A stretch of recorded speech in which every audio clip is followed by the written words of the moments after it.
Devant nous se trouvait un bâtiment plus grand que tous ceux qui nous entouraient. Mais il y avait aussi un toit à 4 côtés. Lydia l'appelait le toit câlin.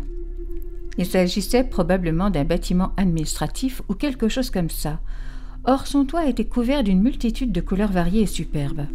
« C'est le bâtiment de notre Parlement », nous a dit Pinon. « Si vous le souhaitez, nous pouvons l'appeler la maison du gouvernement pléiadien. C'est ici que toutes les décisions sont prises, les lois adoptées et les ordres donnés. C'est aussi ici que tous les secteurs de la conscience qui n'ont pas encore été utilisés ou qui sont encore en sommeil sont activés. C'est le cœur même des Pléiades. Entrez, mes chers amis, je vous en prie, entrez. » Nous avons franchi la grande porte de garage, aux couleurs éclatantes, qui se glissait vers le haut pour découvrir un intérieur si bien éclairé que nous avons dû nous protéger les yeux. « Vous vous habituerez à la lumière », nous a assuré la voix apaisante de Pinon. « Vous subissez maintenant un rayonnement édifiant et bienfaisant avant de franchir le seuil d'entrée. C'est une procédure nécessaire pour tous les visiteurs. » Lydia chercha ma main à tâtons et j'essayais de la mettre en confiance. Je me sentais en fait très en sécurité, baignant dans cette lumière puissante avec toute sa chaleur aimante, qui cherchait son chemin à travers tout mon corps, qu'il soit complètement humain ou non. Un bref instant, dans la lumière cosmique, devenait une seconde de la vie qui était la mienne en ce moment. Pinon nous a fait signe de le suivre. Et sitôt que nous avions quitté l'explosion de lumière, tout est redevenu presque normal. Si la 5e dimension peut être considérée comme normale, me suis-je dit, le 3e ne m'a certainement pas manqué.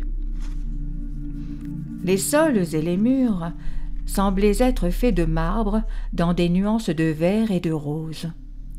Je ne peux pas dire exactement quel matériau se trouve sur une autre planète. C'est pourquoi vous devrez vous contenter de ce que je dis « ressemblait ». Peut-être que les différents matériaux ne sont pas aussi différents qu'on pourrait le penser par rapport à ceux de la Terre.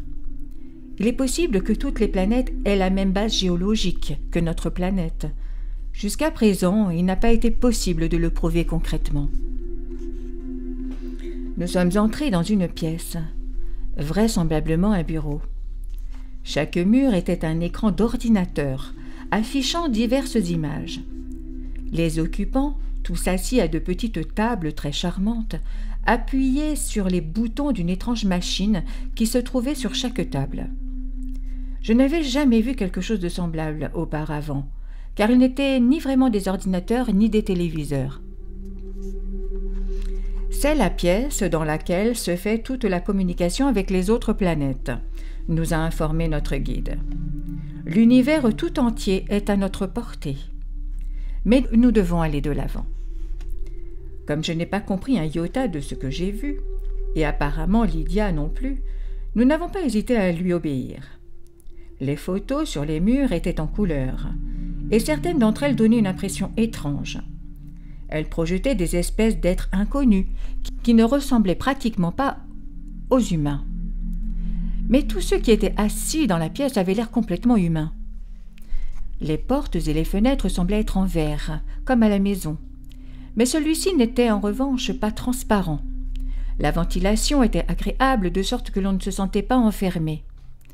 Nous sommes arrivés dans un couloir dont les murs et les portes étaient joliment décorés de motifs en verre opaque. Pinon a ouvert une porte et nous sommes entrés. À l'intérieur, il y avait une longue table et 7 confortables chaises, qui étaient en fait des fauteuils réglables en fonction de l'individu. Pinon a fait sonner une petite cloche qui a instantanément convoqué un homme et une femme dans la pièce. C'étaient aussi des humains qui étaient très séduisants et très beaux. J'estime qu'ils étaient d'âge moyen. Ils étaient tous deux minces, de taille moyenne et avaient de longs cheveux clairs. Ils avaient également tous deux deux yeux bleus foncés et étaient très différents l'un de l'autre. L'homme était un peu plus costaud que la femme. Il avait des cheveux touffus qui se dressaient bien droits et il avait une courte barbe. La femme avait des cheveux bouclés et portait une tunique soyeuse, jaune vif et chatoyante, tandis que l'homme était vêtu de bleu. Apparemment, les tuniques et les pantalons amples étaient à la mode ici, ainsi que les sandales dorées ou argentées. La dame était parée de fabuleux bijoux, si fascinants qu'on ne pouvait que les regarder, en oubliant tout le reste. Autour de son cou se trouvait une épaisse chaîne en or tressée, avec un pendentif qui brillait comme un petit soleil. On y voyait sur ses oreilles des diamants étincelants, eux aussi de forme ronde. Ses bras étaient couverts de bracelets divers et elle avait des bagues à tous les doigts. Malgré les coups de coude constants de Lydia, j'ai remarqué qu'elle portait aussi des bagues et des bracelets aux pieds et aux chevilles. C'était un couple étrange, car même le monsieur portait des bijoux, bien que pas aussi somptueux ou massifs que ceux de la dame. Permettez-moi de présenter mes très chers amis, Solia et Solor, aux anges de la terre, Lydia et Yann, annonça Pinon. Tous deux ont salué et nous avons fait de même en retour. J'ai vu comment Lydia a essayé désespérément de contenir son rire lorsqu'elle a entendu la phrase « ange de la terre ». Mais il allait falloir s'y habituer, car dans ce contexte, c'est précisément ce que nous étions. Vous êtes vraiment dans l'une des salles où se prennent les décisions importantes, a poursuivi notre guide. Nous en avons plusieurs comme celle-ci. Nous travaillons en clans avec différentes tâches à accomplir. Quand c'est le cas, les 12 clans se réunissent pour prendre des décisions communes.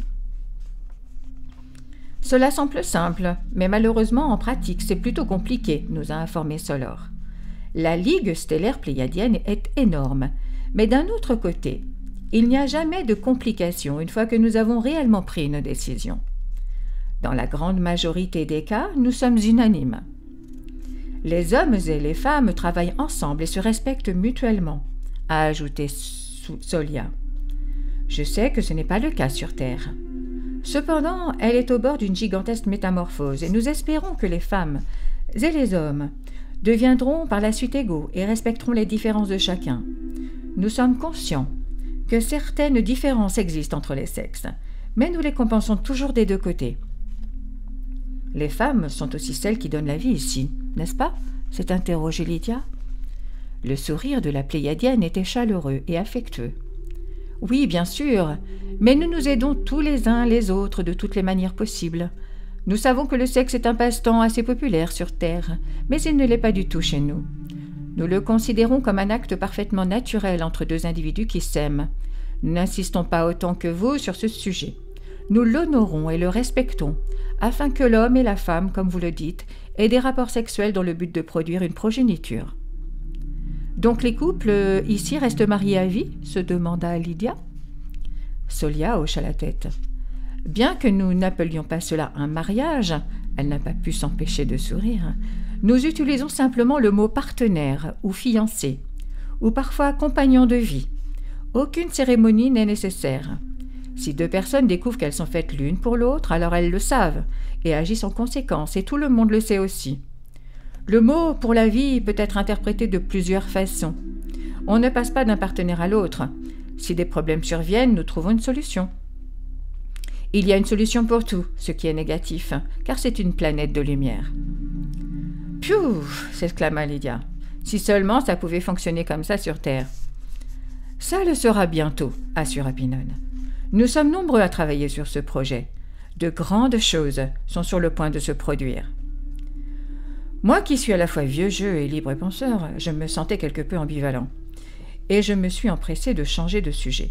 « Chassez-vous ici ?» Je me suis renseignée. Y a-t-il des terrains de chasse ? Solor s'est alors levé. Il se tenait juste devant moi, me regardant fixement dans les yeux. « La chasse est ce que vous faites sur Terre !»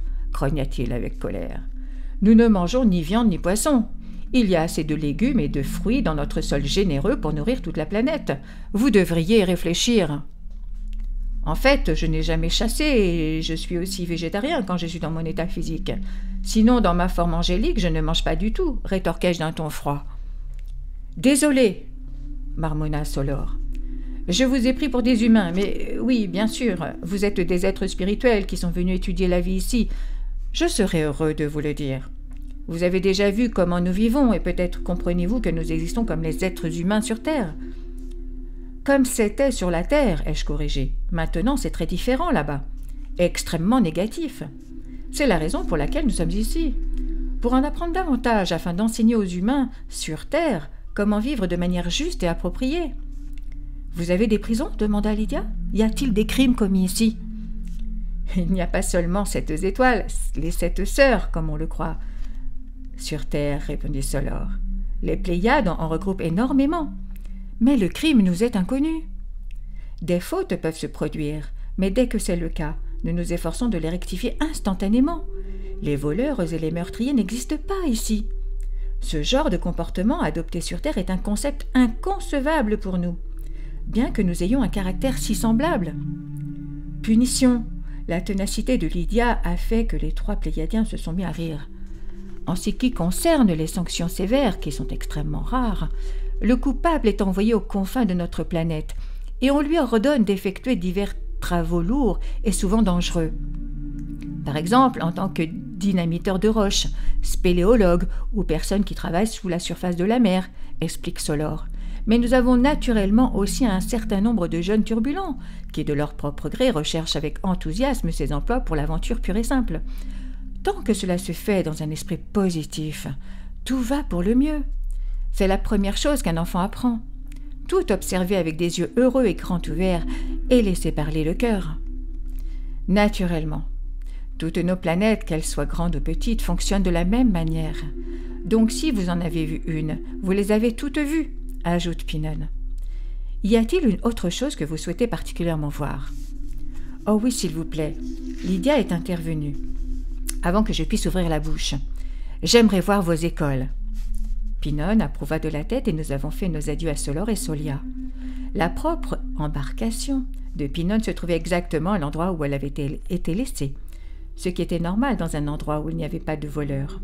Nous n'étions pas allés très loin, mais nous sommes arrivés dans une maison encore plus grande, construite en plein milieu d'un jardin ou parc, totalement rempli d'arbres, de buissons et d'autres plantes en fleurs.